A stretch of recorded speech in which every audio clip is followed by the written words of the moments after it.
بسم اللہ الرحمن الرحیم۔ السلام علیکم ورحمۃ اللہ وبرکاتہ۔ حضرت ابو سعید خدری رضی اللہ تعالیٰ عنہ سے مروی ہے کہ نبی کریم صلی اللہ علیہ وسلم نے فرمایا، کیا میں تمہیں ایسی چیز نہ بتا دوں جس سے اللہ گناہوں کو معاف فرما دے اور نیکیوں میں اضافہ فرما دے؟ صحابہ کرام نے عرض کیا، کیوں نہیں یا رسول اللہ؟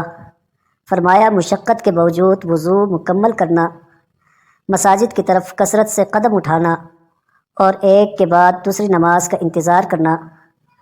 تم میں سے جو شخص بھی اپنے گھر سے وضو کر کے نکلے اور مسلمانوں کے ساتھ نماز ادا کرے، پھر مسجد میں بیٹھ کر دوسری نماز کا انتظار کرے، تو فرشتے اس کے حق میں یہ دعا کرتے ہیں کہ اے اللہ اسے معاف فرما دے، اے اللہ اس پر رحم فرما دے۔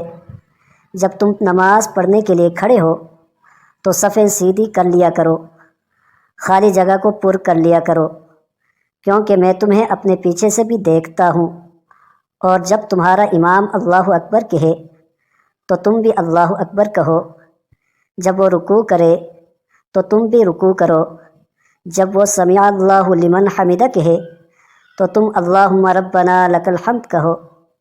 اور مردوں کی صفوں میں سب سے بہترین صف پہلی اور سب سے کم ترین صف آخری ہوتی ہے، اور عورتوں کی صفوں میں سب سے بہترین آخری اور سب سے کم ترین پہلی صف ہوتی ہے۔